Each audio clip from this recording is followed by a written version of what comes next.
Weird game yesterday. Guardians score a run in the top of the first. Mm-hmm. Mariners score 3 in the bottom of the first, and that's it. Mm-hmm. That was it. Tristan McKenzie, he's had some first inning issues lately. Yeah, it wasn't his best shot. But he actually pitched really well after that, and the bullpen did fine. But they couldn't get anything going offensively. They lose. Fortunately, though, both the White Sox lost 4-3 and 11, and the Twins lost 6-3 to the Astros. So they maintain their 4-game lead. Excellent. And with one less game to go in the schedule, Chicago so now trying, 39 games left for the Guardians, 39 left for the Twins, and 37 left, I believe, for the White Sox. So, listen, you can't win them all. I hope they would go 3-3 in this road trip after winning the first 2 against the Padres. I'm hoping for 4 out of 6. It was unfortunately lost yesterday, Jason, because that was their biggest pitching matchup edge was in that game. Marco Gonzalez is like the Mariners' 4th starter, and obviously McKenzie's been great. Need Bieber to get it going tonight, but he's facing a tough pitcher in Logan Gilbert, who's a good young pitcher. Gilbert, good young pitcher, second year in the league, really coming into his own. Gonzalez was terrific last night. Even Tito said, hey, there's nothing we can do with him.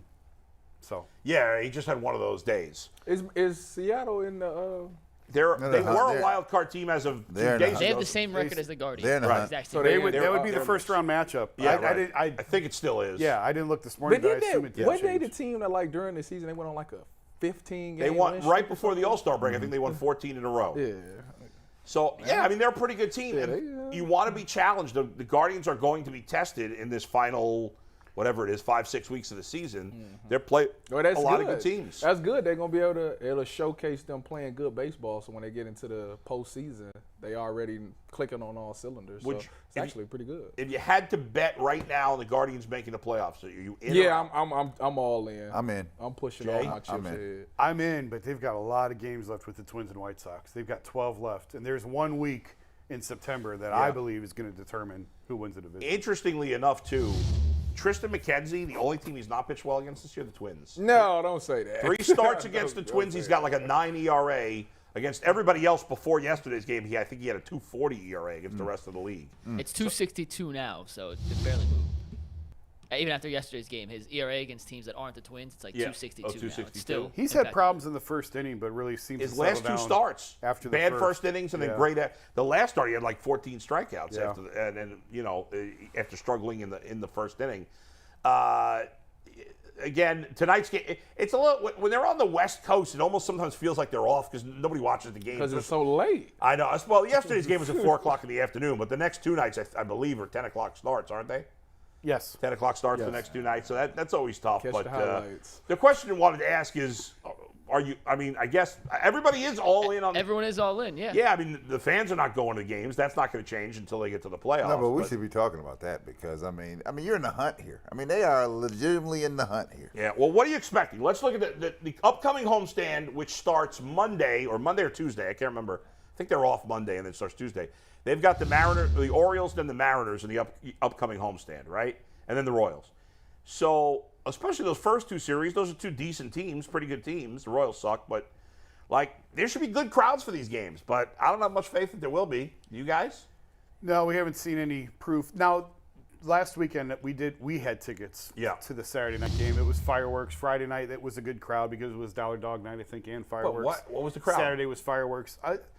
Saturday at the game I was at, it was the 3-hour rain delay. So by the time the game actually started, half of them were gone. Right. But it would have been, over 20,000 for sure, 25. Think about that. I know. You're saying that's a good crowd. I know, it is. Isn't that sad? Yeah. It's like 20,000 is a good crowd. Well, this team certainly plays to the level that they deserve more. They deserve to be playing in front of a full house every night. Yeah, it's unfortunate. I mean, I wonder, what do we think it is? I mean, is it the economy? It's been a while. We can't, the economy ebbs and flows. I think it's a disconnect between the perception of the public and the personality of the team, right? Everybody thinks now they see it, and they see it from a distance that the Guardians are winning games and 4 games up on the front, but I don't think there's a real connection with the team. Now, I'll go back to Albert Bell and Ramirez and Rayega. There was a connection with the team. They were connected to the team. And for whatever reason, I don't think the fan base, the fans that are really locked in, besides their group, the next group of wave people that need to fill up the rest of the stadium, there's not a connection here. But let me ask you this: if the Browns had not been stolen from Cleveland, Right. and they had just been there the 3 years that there was no football, Yeah. they wouldn't have sold out all those games, would Yeah, they would have, because they had players with personality. I mean, they were players here that you knew exactly who they were, right? You did. But I don't know here besides McKenzie, Yeah. right, and Ramirez. I don't think you could go up and down the street and ask anybody who else is on the. But on, they on, haven't on the really Guardians sold team. out. This is. I mean, we could talk about this for hours. I'm going Yeah. to try and boil it down to 30 seconds. Would they have sold out? Probably not to the extent, but they still would have had a pretty good streak. Or that was a new stadium, too. We wrote a story on this. Art Modell was shocked that they were selling suites. People were leaving the Browns and going to the Indians when they opened that stadium. Modell was stunned that people, because he thought, who would ever leave us? Right. And the fact that they were losing some fans. But would it have extended as long as it did if the Browns were still here? I don't know, because that's my larger point, and people don't want to hear this. Cleveland is very fortunate to have 3 teams, and they're fortunate that they got the extension done with the Guardians to stay at Progressive Field, because I've talked to executives in town here who like kind of throw up their shoulders and say, I'm not sure the economy can support 3 teams. And Brad, you would know this as well, being in government. You know, I've talked to people who are like, Sherwin-Williams bringing their headquarters downtown is huge, but now we need more companies to bring their headquarters and to bring business back downtown, because I'm telling you, LeBron created a generation of Cavs fans that previously did not exist in Cleveland. True. And he put the Cavs on the map in a way that now people go to Cavs games whether they're good or not. And that wasn't always the case. And I just don't know if there's enough money in Cleveland to support 3 teams. But they're fortunate in that the Cavs are locked in long term. The Guardians are locked in long term. So we don't have to worry about it. And downtown Cleveland, when there's no games, is a ghost town. So let me. It's a ghost town. So in a couple of weeks, I believe Neil Weiss, Executive Vice President of the Guardians, is going to join us to talk about the stadium expansion program. They've got a lot of big ideas. And then talk about the ideas around Progressive Field and what needs to happen here. Right. So the great thing is, right, that they got locked into a long-term deal here, because there are a lot of thirsty cities out here. Oh, yeah. They're looking to extract somebody's team here. The question is, and I believe this is a 3-sport town. Right, the problem has been here that it has not always been played like that. We were relegated for such a long time in futility around here in these sports that it was just like a foregone conclusion that the Cavs were here, the Browns were here. Right. It's going down to Municipal Stadium. You go down to Municipal Stadium, it was just a dump, right? It was just a dump. And then that's when they built Progressive Field, Jacobs Field, and everybody jettisoned Municipal to go to Jacobs because it was new, right? Yeah. And then the Cavs came in and Art was like, hey, hold on, y'all getting all this new stuff over here. What about us? Right. Right, and that's kind of how it jumped off. I would just tell you that there has to be a connection between the fan base and the personality of the team. There's a connection. But when the Guardians were going to the playoffs 16, 17, they had a lot of good personalities on the team.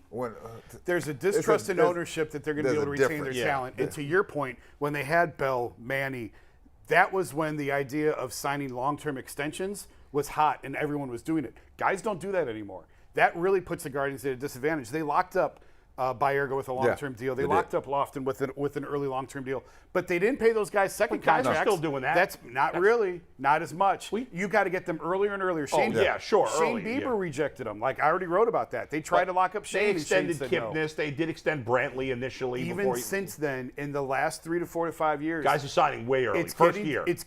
Julio Rodriguez that just came across. Julio Rodriguez is signing a monster deal with the Mariners. You have to get these guys. It's to the point you have to get them their rookie year or even before they make their major league debut to buy out those arbitration years. Otherwise, you're going to run into what the Guardians are doing now, and you have to trade these guys earlier in their careers. In the 90s, they would sign earlier, or they would sign longer deals earlier in their careers than they will now. I go back to this, Jason. That's all true. There has to be a connection between the personnel and the personality of the team to the fan base. You can't go to any market that has a good program or a team that is invested in the team and not know the personnel. If I go to Dallas, the Dallas fans know the Cowboys people. If I go to the Warriors, they know everybody on the Warriors. If I go to Las Vegas, they know who the Raiders are. If I play baseball, they know who are on the Mets. They know who are on the Yankees. I just say here, when it comes to baseball in this town, except for that run in the 90s, you may know a couple people, but you're not going to know them top to bottom here. We only know just a couple people here, and that does not equate and inspire me to go buy a ticket. But winning should trump even Yes. that. You should want to go see a winner. The problem is they weren't perceived to be a winner, right? Well, they are. But they're the best organization in town. And the season ticket base really sets your attendance. No yes, doubt. it does. Because you're not going to get a 20,000 walk-up crowd. Well, Rodriguez for the Mariners just got an extension for $450 rookie having a monster year. They got him his rookie year. Right. You can't wait. And in the Guardians' defense, Indians, whatever you want to call them, they tried getting Lindor. No, because they were the Indians at the time. They tried getting Lindor early, and they still missed the window. Yeah, they did. You have to sign these guys like George Valera coming up next year. If you want George, you got to sign him to a 6-year deal on day one, almost. Well, you do that, you better be sure. And Because it's some of those huge have risk. backfired. But Sure. if the player's any good at all, it's a Jonathan Singleton in Houston signed a massive deal. Yeah, With never even barely played in the majors. Barely played.